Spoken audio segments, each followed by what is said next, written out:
Good morning, Suprabhatam. और ऐसी तस्वीरें देखकर मन तो यही करता है कि उड़कर बस कुदरत की इस खूबसूरती के बीच हम पहुंच जाएं। वैसे आप आखिरी बार ऐसी किसी जगह पर कब गए थे? आपने लास्ट टाइम फॉरेस्ट बाथ यानी कि वन स्नान कब किया था? मीनाक्षी, वन स्नान ये कैसे होता है? देखिए, जैसे वहां हो रहा है ना, दरअसल ये जापान की शिनरिन योकू तकनीक है। इसका मतलब ये होता है कि वन स्नान कुदरत के बीच खुद से बात करने का एक अंदाज जो भागदौड़ भरी जिंदगी को तनाव से मुक्त करती है। मीनाक्षी, वैसे आने वाले दिनों में हवा के साथ जो हालात होने जा रहे हैं दिल्ली एनसीआर में, उसे ध्यान में रखते हुए तो वन स्नान संजीवनी से कम नहीं होने जा रहा। बिल्कुल पते की बात कही अमित आपने। जैसे जैसे सर्दी बढ़ेगी वैसे वैसे प्रदूषण बढ़ेगा और जहरीली हवा से बचने के लिए लोग घर ऑफिस में कैद होने लगेंगे। बात ठीक कह रही है ज्योत्सना। घर में रहना कौन सा सेफ है? घर के अंदर भी तो अदृश्य दुश्मन घूम रहे हैं। अदृश्य दुश्मन ये कौन है? अब ये भी बता दीजिए आप। आपके सारे सवालों का जवाब लेकर आई हूँ ईशा। एक नई स्टडी है जिसमें चौंकाने वाला खुलासा हुआ है। दिल्ली में तो घर के अंदर फंगल स्पोर्स के कण हैं। WHO की स्टैंडर्ड से 12 गुना अधिक पाए गए हैं। रिसर्च में पाया गया है कि फफूंद के कण 2.5 माइक्रोन से भी छोटे हैं, जो फेफड़ों के अंदर तक पहुंचकर लंग्स को डैमेज करते हैं। स्टडी में जिन घरों के लोगों को शामिल किया गया है उनमें 33% को बार बार सिर दर्द, 23% को आंखों में जलन, 22% को लगातार खांसी और सांस लेने में तकलीफ, इसके अलावा 18% को छींक या राइनाइटिस और 15% को स्किन एलर्जी की शिकायत भी पाई गई है। यानी कि बाहर भी दुश्मन और घर के अंदर भी, मतलब आप कहीं भी सेफ नहीं है। ऐसे में इंसान जाए तो कहां जाए, कुछ समझ किसी को नहीं आ रहा। जब कुछ समझ में ना आए तो फिर बैक टू बेसिक्स पर आए और फिर ये जो सोच रहे ना बाहर जाए अंदर जाए, आप इंडिया टीवी के पास आए, योग गुरु स्वामी रामदेव के पास आए। फेफड़ों में जमा टॉक्सिन्स कैसे निकालें और घर के अंदर के दुश्मन से छुटकारा कैसे पाएं, ये समझने के लिए थोड़ा हरिद्वार का रास्ता भी अपनाएं। योग गुरु स्वामी रामदेव हमारे साथ जुड़ चुके हैं। स्वामी जी, बहुत बहुत स्वागत आपका। प्रणाम स्वामी जी। बहुत बहुत प्रणाम मेरी बहन मीनाक्षी जी, ज्योत्सना जी, अमित जी, शाह जी। देखो ये उष्ट्रासन गजब है फेफड़ों के लिए। पूरे फेफड़े इसे खुल जाते हैं। जैसे ही श्वास भर के जो पीछे की ओर झुकते हैं, इससे पूरे फेफड़े खुल जाते हैं। एक तो ये अभ्यास, इतना भी न कर पाए तो इतना कर, इतना भी न कर पाए तो जो है घर में बैठे बैठे ऐसे ऐसे फेफड़े खुल जाते हैं। करीब लोग 25 से 50% ही अपने रेस्पिरेटरी सिस्टम को हेल्दी रख पाते हैं।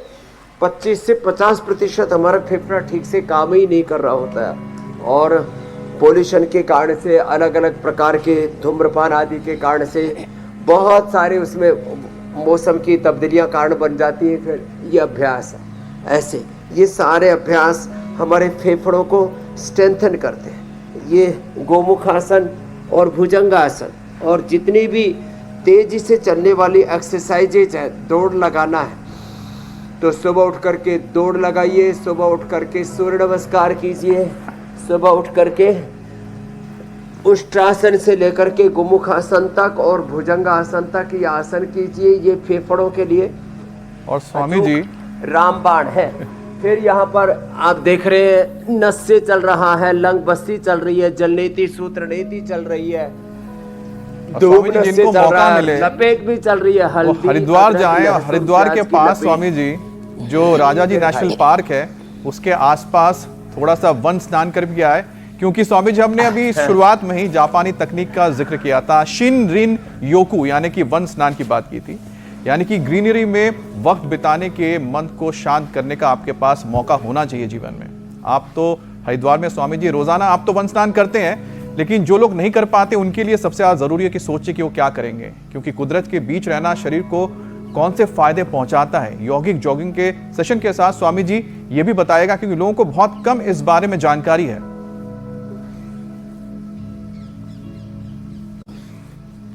देखो, ये जो पूरा अभ्यास बता दिया है ना, एक चरण, ये पहला चरण हुआ रेस्पिरेटरी सिस्टम को स्ट्रेंथन करने के लिए। जो पूरा कर सके वो साधारण दंड से लेकर के भुजंगासन से लेकर के हनुमान दंड से लेकर के और ये मिश्र दंड, और जो इतना भी न कर पाए तो कम से कम यौगिक जॉगिंग के अभ्यास। एक ये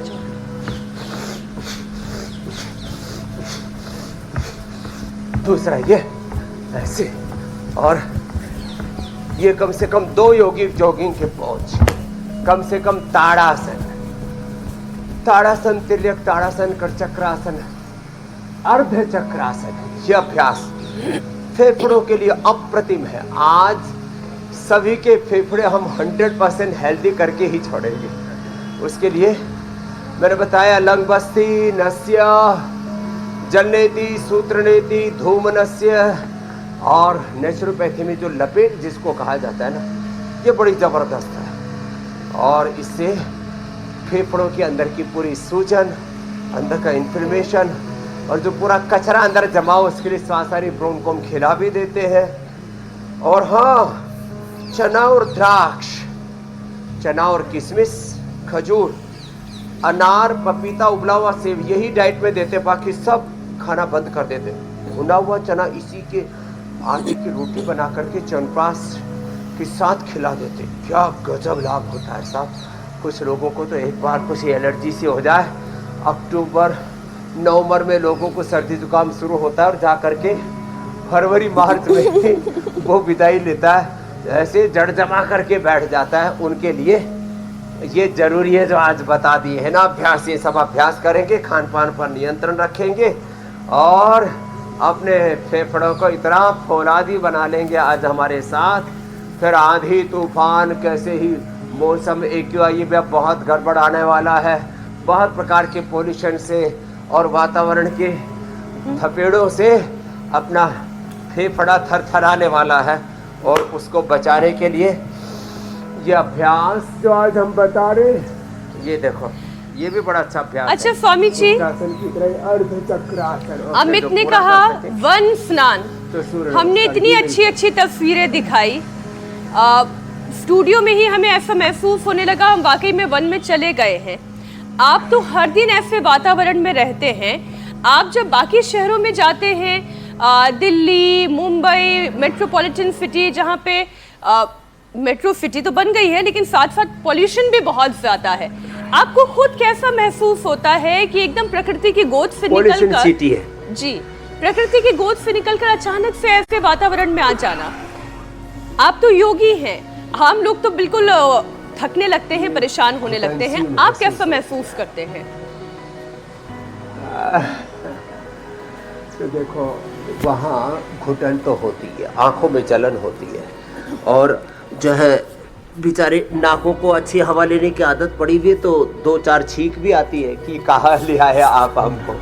तो जो है बेचारे नाक पुकार पुकार के कह रहे हैं, फेफड़े, लीवर, किडनी, पेनक्रियास, अरे भाई त्राहिमाम, पाहिमाम, रक्षमाम।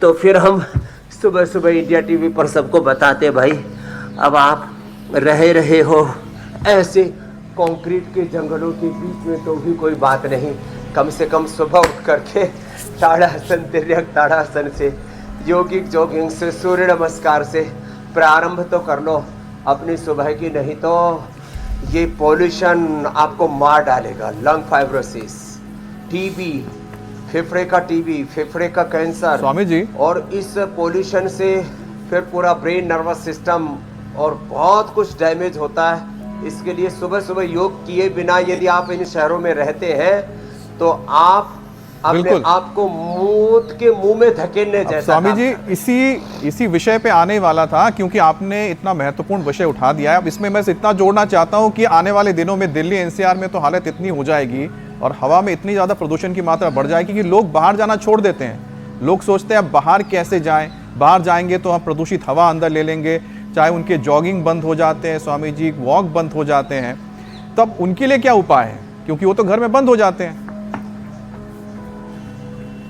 उनके लिए उपाय ये है कि जब ऐसे पोल्यूशन बहुत ज़्यादा बढ़ जाए ना जी, तो घरों में ही जब थोड़ा थोड़ा बढ़े तो कोई दिक्कत नहीं है, वो तो जब आपके फेफड़े मजबूत होते हैं तो अंदर के पोल्यूशन को बाहर फेंक देते हैं, बाकी अपने घरों में ही जाली वाले दरवाजे, जाली वाली खिड़कियां, उनको खोल करके जाली लगाए रखें और पर्दा लगा लें। आजकल 2 तरह के पर्दे होते हैं, एक मोटा पर्दा, एक बारीक पर्दा, तो उससे वो हवा छन छन के आती है। ये जो बहुत ज़्यादा नाजुक लोग हो गए हैं ना जी, घरों के दरवाजे खिड़कियां बंद करके और एयर प्योरीफायर लगा करके उसमें जो प्राणायाम कर रहे हैं ना, इतने संवेदनशील, इतने छुई मुई भी हो गए मारे जाओगे। इसलिए जब मैं बता रहा हूँ, एक पौधे का भी नाम है छुई मुई। जाली वाले दरवाजे और उस पर हल्के पर्दे तो उसमें से थोड़ा धूल धक्कड़ रुक जाएगा। बाकी कुछ जो है, जब आप सांस लेते हैं ना, तो ये नाक के अंदर भी फिल्टर लगा हुआ है। आजकल ऐसे वो मास्क भी आ गए, लोग उसको नाक के अंदर ही ऐसे लगा लेते हैं। कुछ लोग दौड़ते समय मुंह से श्वास लेते हैं। अरे मैंने कहा भैया सीधा का सीधा फेफड़े में, तो नाक से ही श्वास ले। तो घरों में जाली वाले दरवाजे और उसमें पर्दा लगा करके, बारीक 2 तरह के पर्दे होते हैं, मैंने कहा पतले वाला पर्दा लगा करके फिर प्राणायाम करें, कोई दिक्कत नहीं। बशर्ते वो पर्दा भी साफ हो क्योंकि हमें अच्छे से याद है अपने आप को मत बनाइए कि कार्यक्रम हमने पूरा चलाया था उसको कि भी घर के झाड़ते पर्दों में रहें भी, और झाड़ते समय मास्क लगा लिया करें। जी जी जी। स्वामी जी, वैसे बाहर निकलना बंद करके भी कोई खास फायदा मिल नहीं रहा है। आपने ये कहा ना, जो छुई मुई बन के बस घर में एयर प्यूरिफायर लगाकर बैठे हुए हैं, जो बाहर हैं उनको तो नुकसान है ही, जो घर में है उन्हें भी कोई बहुत फायदा नहीं है, क्योंकि WHO के मुताबिक दिल्ली के घरों में तय स्टैंडर्ड से 12 गुना ज्यादा फंगल स्पोर्स यानी कि फफूंद के कण हैं, जो लंग्स में घुसकर उन्हें डैमेज कर रही हैं। स्वामी जी, घर में मौजूद ये जो फंगल स्पोर्स बैक्टीरिया है, इनसे निजात पाने के लिए फिर क्या करें, कहाँ जाएं? एक कुटिया हम भी बना लें, ऐसा लगता है। वायरस, फंगस, पैथोजेंस, अलग अलग तरह के ये पॉल्यूशन के जो डस्ट है ना, वो घर के पर्दों पर है, घर के बेडशीट में है, घर के तकिए में है, घर के डाइनिंग टेबल पर है, आपकी कुर्सियों पर है। घर अब जो लोग कालीन लगाना शुरू कर देते हैं, अभी जैसे ही अक्टूबर नवंबर आएगा कालीन लगा लेंगे। उस कालीन को अच्छी तरह से साफ तो होता नहीं है, और लोग आजकल क्या घरों में जूते सहित घुसते हैं। ये तो मैंने देखा, कुछ प्रांत ऐसे हैं जैसे गुजरात है, महाराष्ट्र है, साउथ इंडिया के प्रांत है, चप्पल जूते बाहर निकालते हैं। आजकल तो जूते चप्पल सहित ही भीतर घुसते हैं। सारे शहर का, सारे पूरे बाहर का प्रदूषण लाते हैं, गंदगी लाते हैं, बैक्टीरिया, वायरस, फंगस लाते हैं, और वो सब कहाँ घुस जाते हैं? घर में। और वो घर में कालीन पर, घर की फ्लोर पर, चारों तरफ फिर वो गंदगी, माने मल मूत्र और तमाम तरह के रोगाणु, जीवाणु, कीटाणु, विषाणु, फंगस, बैक्टीरिया, वायरस, उस सब को अंदर लेकर के घुसते हैं। एक तो जूते चप्पल बाहर निकालिए, घरों में कालीन मत लगाइए, घरों के अंदर जो फ्लोर है उसको गोनाइल से क्लीन कीजिए, और जो घर के पर्दे हैं और बाकी सब बेडशीट आदि उनको समय समय पर धोते रहिए। कम से कम डेली नहीं तो होटलों की तरह डेली नहीं धो सकते तो कम से कम सप्ताह में एक बार तो धो लीजिए। कुछ तो एक महीने में धोते, और कुछ तो बोले जी इसकी डिजाइन खराब हो जाएगी, इसका कलर खराब हो जाएगा, वो 6 महीने में एक बार धोते। पूरी सर्दी, अपनी डिजाइन खराब हो तो खराब, पूरी सर्दी निकलने के बाद में धोते हैं फिर उसको। बताइए स्वामी जी, ये बात तो आपने बिल्कुल ठीक कही कि 100 मर्ज की एक दवा, अपनी इम्यूनिटी को स्ट्रॉन्ग करना होगा। छुई मुई बनने से काम चलेगा नहीं। उसके साथ साथ जिस वातावरण में हम लोग रह रहे हैं उसकी बेहतरी के लिए भी काम करना होगा। वो एक लंबा प्रोसेस है, तो ऐसे में अपने घरों को तो हम साफ कर ही सकते हैं। स्वामी जी, घर में फफूंद वाली जो स्टडी सामने आई, उसमें जिन घरों के लोगों को शामिल किया गया, उनमें से 23% को लगातार खांसी और सांस की तकलीफ की शिकायत थी। प्रदूषण से होने वाली खांसी के लिए भी क्या कोई उपाय किए जा सकते हैं स्वामी जी? हाँ, खांसी के उपाय है ना, एक तो ये स्वासारी या ये मुलेठी, इसका ही काढ़ा बना करके रखे रहे, इसी को ही पी ले पानी की जगह, इसका तुरंत लाभ होता है। फिर हमने ये हर्बल पे, डिप वाला पे, जो लोग ग्रीन टी आदि और ब्लैक टी आदि पीते रहते हैं, उसकी जगह ये। फिर जो है, एक तो सुबह उठ करके शंख बजाया करें,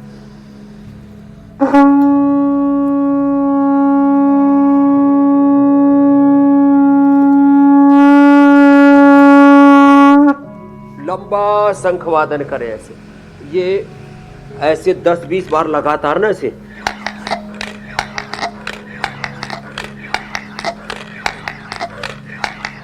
लगातार जब 10 बार ऐसे खींचे बिना रुके, तब समझ लेना आपका रेस्पिरेटरी सिस्टम अच्छा है। तो ये एक तरह से परीक्षा भी हो जाती है और एक्सरसाइज भी हो जाती है, ये रेस्पिरेटरी सिस्टम को की जांच भी हो जाती है। फिर ये स्वासारी ब्रोनकोम, ये खाली पेट ब्रोनकोम 2-2 और कंठामृत के साथ चूस लेते हैं तो पूरा फेफड़े अंदर से, खांसी तुरंत गायब। और खाने के बाद स्वासारी या ऐसे स्वासारी अवले है, स्वासारी प्रवाही, स्वासारी गोल्ड। ओहो, आजकल कफ सिरप पी करके कितने बच्चे मर रहे हैं, उसके लिए दवाई है। कफ सिरप के लिए, सर्दी जुकाम कफ खांसी के लिए सिंथेटिक दवाएं लेने की जरूरत नहीं, जड़ी बूटी। अब वैसे देखो, सिंथेटिक दवाएं ज्यादा ले ली तो बच्चों की लिवर किडनी फेल होगी, बच्चों की मौत होगी। ये पीना नहीं चाहिए, लेकिन हमने 8 से लेकर 28 गुना तक डोज देके देखी। यदि ये आधी बोतल भी कोई पी जाए तो उसका लिवर किडनी फेलियर नहीं होगा। वैसे तो ऐसा पीना नहीं चाहिए, लेकिन मैं ऐसे बात बता रहा हूँ। तो आयुर्वेद का फायदा है ना कि आपने इसकी 1 चम्मच के बजाय आपने 10 चम्मच भी पी ली तो कोई दिक्कत नहीं है। तेज गर्म पानी में खांसी तुरंत गायब हो जाती है। तो ये उपाय है, बालप्राश है, च्यवनप्राश है, और मुलेठी काली मिर्च मिश्री मुंह में डालो और धीरे धीरे उसको चूस लो। एक छोटा सा टुकड़ा हल्दी का, एक छोटा सा टुकड़ा अदरक का, थोड़ा सा लौंग और काली मिर्च हल्का सा सेक करके उसको और मुंह में डालो और चूस लो, उससे खांसी गायब हो जाती है। कितने अच्छे अच्छे घरेलू उपाय, होम रेमेडी हम बताते हैं। प्राणायाम कर लो,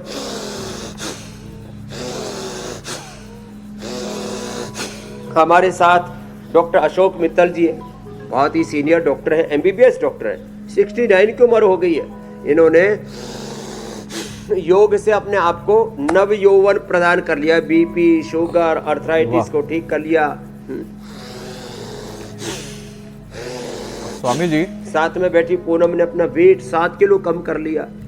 विजय ने तो रे रामा रामा जो है हीमोग्लोबिन 4.6 पे आ गया था, 10 कर लिया। TLC, DLC, WBC ठीक कर लिया, नहीं तो अभी तक ब्लड कैंसर के शिकार हो जाते। तो भस्त्रिका, कपालभाति, अनुलोम विलोम करें। तो स्वामी जी, प्राणायाम से पहले थोड़ा पसीना और बहाना है, आवश्यकता के अनुसार, अपने सामर्थ्य के अनुसार। मैं ये कह रही हूँ स्वामी जी, अभी थोड़ा सा पसीना और बहाना है, क्योंकि जो ये जो 30 मिनट है लोगों के पास, उसे वो भरपूर इस्तेमाल कर ले, अपने शरीर की थोड़ी पूजा कर ले। बाकी मंदिर की पूजा अपनी जगह है, लेकिन पहले शरीर की पूजा तो कर ले, इससे तो साथ ले। स्वामी जी, कई बार लगातार खांसते रहने की वजह से भी गले में सूजन बढ़ जाती है, और गले की सूजन अगर बढ़ गई है तो इसे कम करने के लिए क्या योगाभ्यास और आयुर्वेदिक उपचार काम करते हैं? इसमें एक तो ठंडा पानी ना पिए, आइसक्रीम ना खाएं, दही छाछ। कल एक बहुत बड़े मीडिया के व्यक्ति हैं, मिले मेरे से, बोलने लगे, स्वामी जी मैंने तो छाछ पी ली प्लेन के अंदर खट्टी वाली, और उसी दिन से ऐसा गला खराब हुआ, 7 दिन खराब हो गए। ओहो, तो देखो ये इधर उधर से खट्टी छाछ, फिर बहुत ज़्यादा खट्टी चीज़ें, बहुत ज़्यादा जंक फूड, फास्ट फूड, और ख़ास करके सर्दी जुकाम कफ कोल्ड हो जाए तो जितने भी चिकनाई और ठंडाई है तुरंत बंद करना पड़ेगा। और जो आप बता रहे थे ना पावर योगा में, एक तो भुजंगासन दोबारा करवाएंगे और ये मरकटासन, ये तो लगातार करना पड़ेगा। तो जैसे मैंने अनिल सिंघवी साहब के बारे में बताया, लेकिन अब देखो कुछ लोग ऐसे हैं, हमारे जो है गिरी साहूजा जी अब 80 के होने वाले हैं, रोज बोले दिव्य पेय ही पीता हूं। मैंने बोले वो चाय ही बंद कर दी, वो जो ब्लैक टी ग्रीन टी पीते हैं। अब एक परिवर्तन कर लिया, ग्रीन टी और वो ब्लैक टी ब्लैक कॉफी बंद करके हर्बल टी पीना शुरू कर दिया। साल में एक, अब वो साल में कम से कम जो है 200 दिन तो लेक्चर देते, और 80 साल में भी गला एकदम टनाटन है। तो ये मात्र गिरीश आहूजा साहब की बात नहीं बता रहा हूँ, जो थोड़ा सा तब्दीली ले आएंगे। अरे सामान्य जो black tea green tea P रहे हो, ब्लैक कॉफ़ी पी रहे हो, उसके बजाय दिव्य पे ये पीना शुरू कर दो। कभी कभी सप्ताह में एक बार सांसारिक क्वाथ पीना शुरू कर दो, कितना अच्छा रहेगा। और सप्ताह में एक बार भी थोड़ा सा हल्दी, अदरक का रस, थोड़ा सा तुलसी और फिर उसमें थोड़ा सा हनी डाल करके इसको ले लिया करो, कितना अच्छा। सप्ताह में एक बार जो है सब नाश्ता बंद करो, सप्ताह में एक बार नाश्ता इसी का करो, चना और द्राक्ष खाओ, चना और किशमिश, बस नाश्ते में यही खाना। और ऊपर से आधा एक घंटे तक पानी नहीं पीना।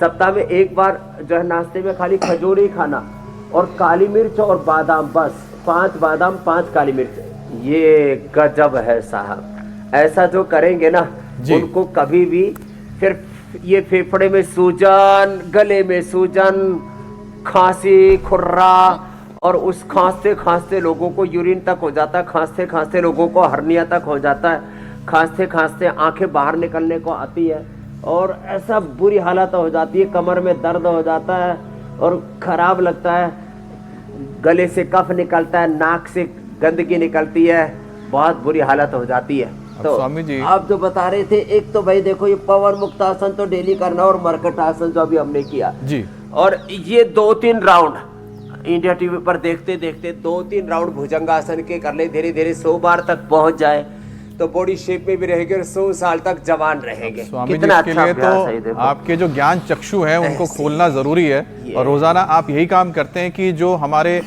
आंखें हैं वो तो देखें, सही देखें, लेकिन साथ के साथ जो ज्ञान चक्षु हैं वो भी खुले ताकि आप इन चीजों को समझें। लेकिन जरूरी ये है कि आपकी आंखें भी तो सही रहनी चाहिए क्योंकि पॉल्यूशन का असर आपकी आंखों में भी पड़ता है। स्वामी जी जो स्टडी की गई उसमें शामिल 23% लोगों को आंखों में जलन की शिकायत मिली है।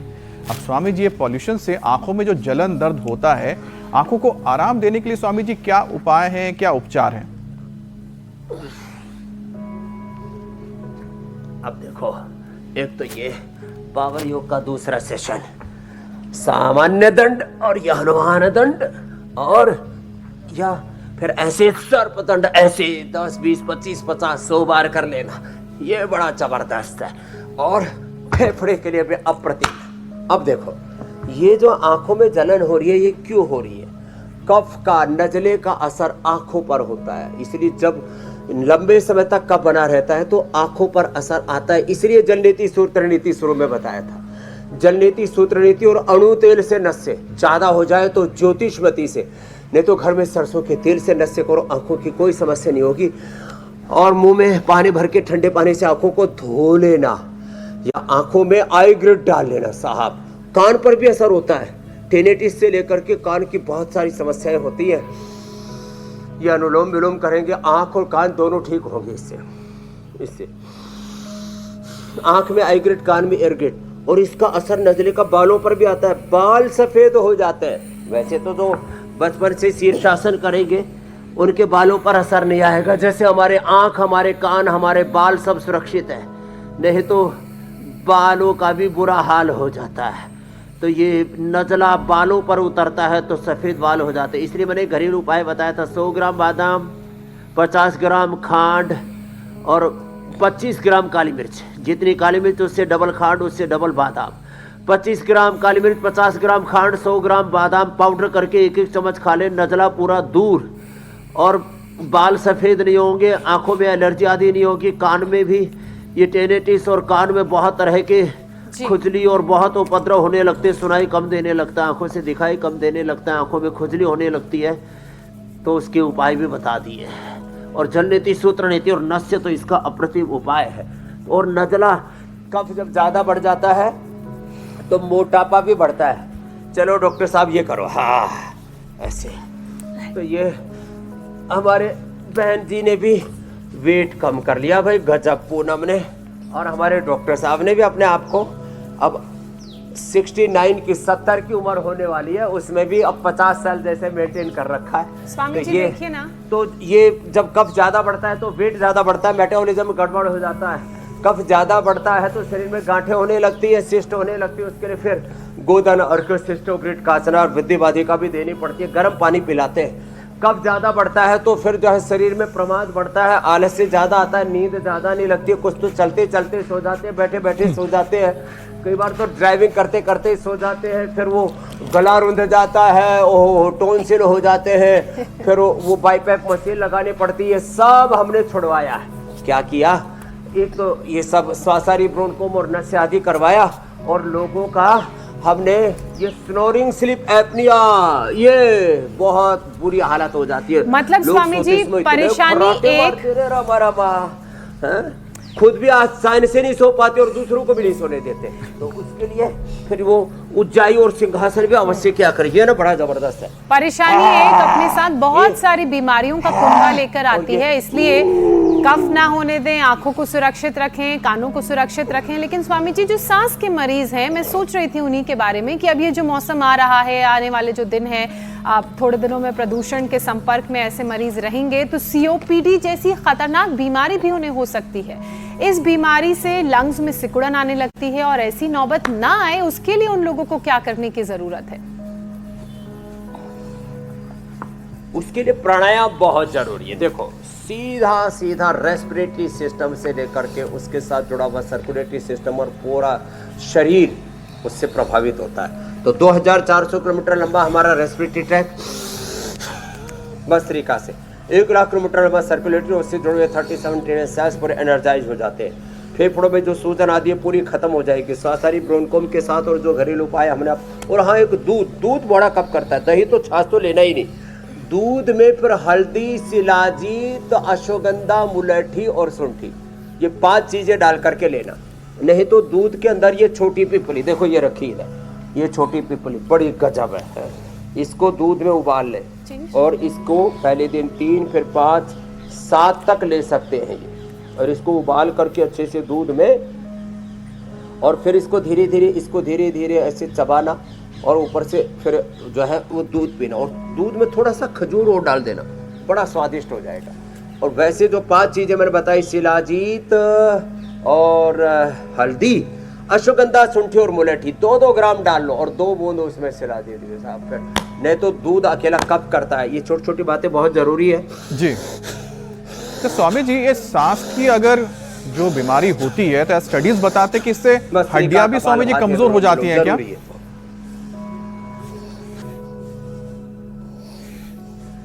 जब फेफड़े कमजोर हो जाते हैं जी, तो पूरा श्वास नहीं मिल पाता, ऑक्सीजन नहीं मिल पाता, तो बोन जो सेल्स है वो मरने लगते हैं। ऑस्टियोब्लास्ट ओस्टोक्लास्ट सेल्स का बोन फॉर्मेशन, बोन डिजॉर्प्शन का जो नैसर्गिक प्रवाह है वो बाधित हो जाता है और हड्डियां कमजोर हो जाती है। तो श्वास कमाएगा तो हड्डियां कमजोर पड़ेंगी, श्वास कमाएगा, पूरा अंदर ऑक्सीजन पूरा नहीं जाएगा तो लीवर कमजोर पड़ेगा, किडनी कमजोर पड़ेंगे, आंतें, लंग के साथ heart, thyroid, brain, nervous system, खाली हड्डियां ही नहीं पूरा शरीर कमजोर पड़ेगा।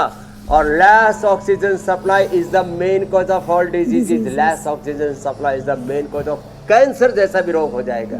इसलिए प्राणायाम तो करना ही पड़ेगा। भस्त्रिका प्राणायाम करें, कपालभाति प्राणायाम करें, कफ कोल्ड के लिए तो उज्जाई भी जरूरी है, सिंहासन भी जरूरी है, और अनुलोम विलोम प्राणायाम करें तो आप सब रोगों से बच पाएंगे और अपने अन्नमय, प्राणमय, मनोमय, विज्ञानमय, आनंदमय को, स्थूल सूक्ष्म कारण शरीर को, अपने ये जो दृष्ट शरीर है और इसके पीछे जो अदृष्ट अमूर्त सूक्ष्म शरीर है उसको भी आप हृष्ट पुष्ट कर पाएंगे। अच्छा स्वामी जी, जैसे जैसे ये स्मॉग बढ़ेगा वैसे वैसे पेनक्रियास पर प्रेशर बढ़ेगा और फिर हार्ट की भी टेंशन बढ़ेगी, क्योंकि एक्सपर्ट ये कहते हैं कि पोल्यूशन से हार्ट भी अफेक्ट होता है। डायबिटीज़ को भी रेगुलराइज करना बहुत ज़रूरी है, ख़ासतौर पर कोमॉर्बिड पेशेंट्स जो है। तो स्वामी जी, ये क्रोनोलॉजी क्या है? हवा की वजह से हमारे लंग्स इफेक्ट हो रहे हैं, लंग्स की वजह से डायबिटीज। मैंने कहा कि जब ये प्रदूषित श्वास अंदर जाएगा तो जो हमारे शरीर के संवेदनशील जो ग्रंथियां हैं उसमें सबसे ज्यादा संवेदनशील हमारा पेनक्रियाज है। तो उसको ठीक रखने के लिए पवन मुक्तासन, लेट करके, बैठ करके, वज्रासन में बैठ करके, मंडूकासन, पवन और पद्मासन में बैठ के योग मुद्रासन, ये जरूरी है। खीरा, करेला, टमाटर का जूस और उसमें भी मधुराशिनी मधुग्रिट ले लिया तो मधुमेह पूरी तरह से नियंत्रित रहेगा। हार्ट के लिए कार्डियोग्रिट खाली पेट हृदयामृत खाने के बाद और अर्जुन की छाल दालचीनी का प्रयोग कर लेना। और यदि कफ कोल्ड की प्रकृति है तो बस लौकी का जूस की बजाय उसका सूप बना करके पीना या सब्जी खाना, क्योंकि थोड़ा ठंडा होता है लौकी का जूस। और लौकी के जूस को स्वादिष्ट बनाने के लिए उसमें अभी मौसम में ये आ गया ना, आंवला, थोड़ा गाजर मिला ले, थोड़ा उसके अंदर चुकंदर मिला ले, ओह अंदर तक धो डालता है चुकंदर, गाजर, आंवला और या अनार, इसके साथ ले ले लौकी का जूस, पूरा हार्ट एकदम हेल्दी रहेगा। तो 100 साल तक हार्ट में भी कोई दिक्कत नहीं आएगी। ये हार्ट का पॉइंट है, इसको दबा ले, इससे हार्ट ठीक रहेगा। ये शुगर का पॉइंट है, इसको दबा ले। बाई तरफ ये हार्ट का, उसके नीचे पेनक्रियाज का पॉइंट, ये किडनी का पॉइंट है, ये थायराइड का पॉइंट है, ये आँख का पॉइंट है। तो आँख में गड़बड़ी आ रही थी, आँख में एलर्जी और पूरा आँखें भारी भारी सी हो जाती है, कान का। और ये स्ट्रेस का पॉइंटर, जोर से ऐसे ताली बजा ले, जोर से, इससे तो सारे पॉइंट ही दब जाते हैं। और फिर जो सुबह सुबह जल लेती सूत्र लेती नस जो यहाँ पर हो रहा है ये सब कर लेते हैं ना, तो फिर तो जिंदगी ही संवर जाती है। इसलिए सुबह 7:56 पर हमारे साथ जुड़ जाए और योग को अपनाएंगे ना, तो जीवन ऐसे ही खुशहाल रहेगा।